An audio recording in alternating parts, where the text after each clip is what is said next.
కాబట్టి మీరందరూ నేను అభివృద్ధి ప్రదంలో నడవాలంటే గౌరవ ఉపాధ్యక్షులు, గౌరవ వార్డు సభ్యులు, నాతోటి ఉన్న మిత్రులు, గ్రామ పెద్దలు, అమ్మలు, అక్కలు అందరి సహాయ సహకారాలు మీరందరూ నాకు కల్పిస్తే మన గ్రామాన్ని ఆదర్శవంతమైన గ్రామంగా తీర్చిదిద్దానని చెప్పి మరొకసారి తెలియజేస్తున్నాను.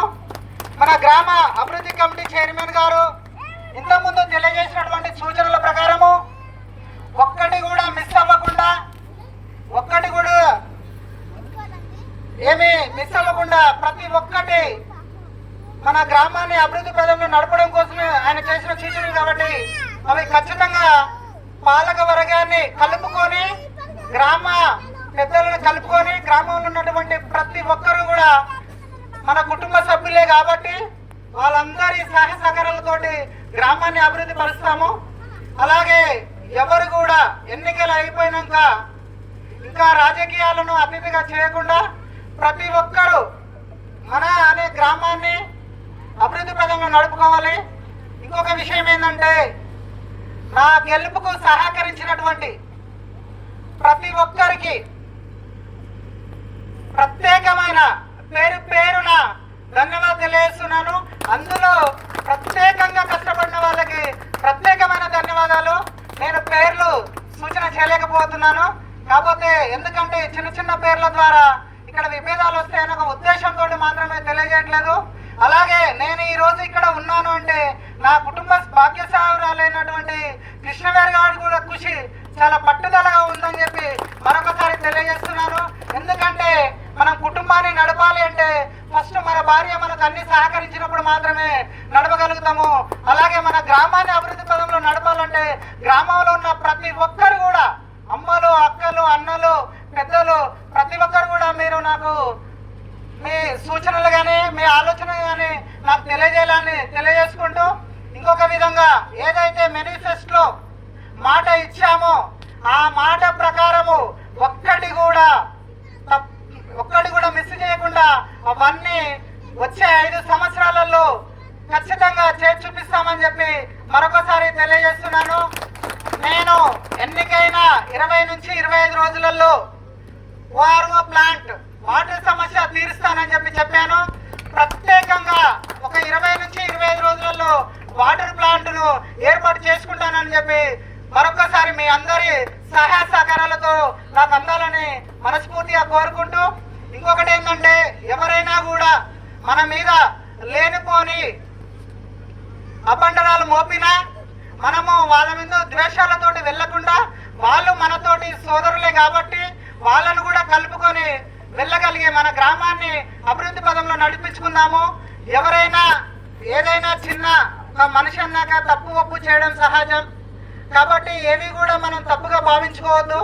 ప్రతి మన గ్రామం అంటేనే ఆదర్శవంత గ్రామంగా మండలంలోనే తీర్చిదిద్దానని చెప్పి గౌరవ ఉప సర్పంచ్, వార్డు సభ్యుల సహాయ సహకారాలు ప్లస్ వేదిక మీద ఉన్నటువంటి ప్రతి ఒక్కరు కూడా నాకు సహాయపరచాలని చెప్పి మనస్ఫూర్తిగా కోరుకుంటూ, ఇంకా ఏమైనా విషయాలు ఉంటే మేము మేనిఫెస్టో ప్రకారం ఏవైతే సూచనలు చేసినామో ఆ సూచనల ప్రకారం ఒక ప్రణాళికబద్ధంగా రూపొందించుకొని ఒక్కొక్క సమస్యను ఏ విధంగా పరిష్కరించుకోవాలి, ఏ విధంగా పరిష్కరించుకుంటే మన గ్రామం అభివృద్ధి పదంలో నడుస్తుందని చెప్పి ఇక్కడ ఉన్నటువంటి గ్రామ అభివృద్ధి కమిటీతోటి కానీ ఇక్కడ ఉన్నటువంటి వార్డు సభ్యుల ద్వారా కానీ ఉప సర్పంచ్ ద్వారా కానీ గ్రామ పెద్దల ద్వారా కానీ చర్చించిన తర్వాతకే ఆ సమస్యను ముందుకు తీసుకెళ్తామని చెప్పి తెలియజేసుకుంటూ, ఇంకా మీరు ప్రతి ఒక్కరు ఏమైనా మీ సమస్యను ఉన్నట్టయితే నేరుగా నాకు తెలియజేయాలని చెప్పి తెలియజేస్తున్నాను. ఎక్కడ కూడా చిన్న ముఖమాటం కానీ నిర్భయం కానీ ఉండొద్దు. అలాగే గౌరవ ఎమ్మెల్యే గారు మనకు నేనవత్ బాలనాయక్ సార్ గారు ఉన్నారు. ఆయన సహాయ సహకారాలతోటి, ఆయన ప్రభుత్వం నుంచి వచ్చే నిధులతోటి ఖచ్చితంగా మన గ్రామాన్ని ఏదైతే గ్రామ అభివృద్ధి చైర్మన్ గారు తెలియజేశారో సీసీ రోడ్లు అవుతుంది, ప్లస్ ఇంకే మీరు పింఛన్దారులు అవుతుంది, ఇంద్రమైన్లు అవుతుంది, ప్రతి ఒక్కటి కూడా ఖచ్చితంగా తీసుకొచ్చి ఎవరైతే అర్హులు ఉన్నారో వారికి ఖచ్చితంగా అందే విధంగా కృషి చేస్తానని చెప్పి నా మనస్ఫూర్తిగా కోరుతున్నాను. ఈరోజు ప్రభుత్వము కోటి మహిళలను కోటేశ్వరాల్లాగా చేయాలని ఒక పథకంతో ముందుకెళ్తుంది.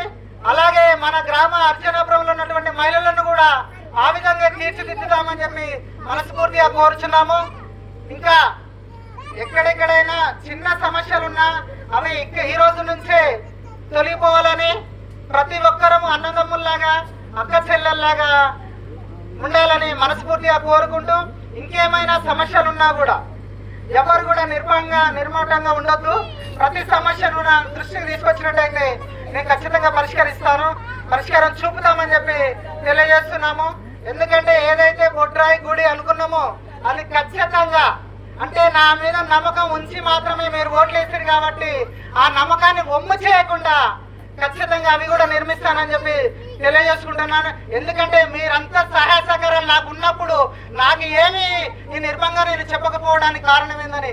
కాబట్టి ప్రతి ఒక్కటి కూడా మీరు ఏదైతే నాకు సూచించారో ప్రతి ఒక్కటి కూడా నేను ఆ పరిష్కార మార్గంలో తీసుకెళ్తానని చెప్పి తెలియజేసుకుంటూ, నాతో మిత్రులు అన్నటి వరకు పోటీ పడ్డా ఈరోజు మనం ఒక అన్నదమ్ముల్లాగా కలిసి ఉండాలి తప్ప ఎక్కడ కూడా చిన్న ఎవరో ఒకటే ఏదో చెప్పారని చెప్పి దాంట్లో మీరు మనసులో పెట్టుకొని ఎక్కడ కూడా డిస్టర్బ్ అవ్వద్దు. ఓటమి గెలుపు అనేది సహజం. మనిషిలో పుట్టుక ఎంతో, చావు కూడా అంతే నిదర్శనం. కాబట్టి మనిషి గెలవడం ఓడిపోవడం సహజం. కాబట్టి ఓడిపోయినామనే బాధ కానీ గెలిచిన గౌరవం కానీ నాకు లేదు. ఓడిపోయినా గెలిచిన మనంతా మానవులమే, మన గ్రామ ప్రజలమే, మన గ్రామానికి సంబంధించిన నాయకులు. కాబట్టి ఎవరు కూడా ఎక్కడ కూడా చిన్న సందేహం నిస్సందేహంగా ఉండకుండా అందరం కలిసికట్టుగా పనిచేయాలని మనస్ఫూర్తిగా కోరుతున్నాను. కాబట్టి ఇంకేమైనా మీ నుంచి సందేహాలు అందినా నేను ఖచ్చితంగా అవి చేసి చూపిస్తానని తెలియజేసుకుంటూ, ప్రతి ఒక్కరికి మీ సమయాన్ని కేటాయించి మీకు ఉన్నటువంటి పనులను కూడా వదులుకొని ఈరోజు ఈ మీటింగు, ఈ ప్రమాణ స్వీకారానికి ఇంత టైం వేస్ట్ చేసినందుకు ప్రత్యేకంగా మహిళలకు అవుతుంది, పెద్దలకు అవుతుంది, ఊరు మన ప్రజలకి, మన గ్రామ ప్రజలకు కూడా ప్రత్యేక ధన్యవాదాలు తెలియజేస్తున్నాను. కానీ గ్రామ సభ ఎలా ఉండాలనేది, మొట్టమొదటి గ్రామ సభను ఎలా నిర్ణయించుకోవాలనేది కూడా ఒకసారి మనం ఈ అంబేద్కర్ సాక్షిగానే ఇక్కడే నిర్ణయించుకుందామని చెప్పి తెలియజేస్తున్నాను. ఆ గ్రామ సభలో మీకు ఏమైనా సమస్యలున్నా ఈ రోజు నుంచి నేను నాయకుడిని కాదు, మీకు సేవకుని. ఈ విషయాన్ని మాత్రం మీరు గమనించాలి. ఎక్కడ కూడా నేను నాయకుననే గర్వంగా మీరు ఉండొద్దు. నేను సేవ చేయడానికి వచ్చిన కాబట్టి మీ సేవకుని మాత్రం అనేది తెలియజేస్తున్నాను. కాబట్టి ఈ అవకాశం ఇచ్చిన చాలా విషయాలు మాట్లాడాలని ఉన్నాయి. కాబట్టి పెద్దలు ఆల్రెడీ మాట్లాడారు అవన్నీ విషయాలు. ఇంకొకటి మీకు లంచ్ టైం కూడా అవుతుంది, చాలా టైం వేసించారు. ఈ అవకాశం ఇచ్చినటువంటి సభా అధ్యక్షుల వారికి మనస్ఫూర్తిగా నమస్కారాలు తెలియజేస్తూ, జై భీమ్, జై భీమ్. కాబట్టి ప్రతి ఒక్కటి నేనేమైనా నా సందేహంలో మిస్టేక్ ఉన్నా కూడా మన్నించగలరని తెలియజేసుకుంటూ సెలవు తీసుకుంటున్నాను.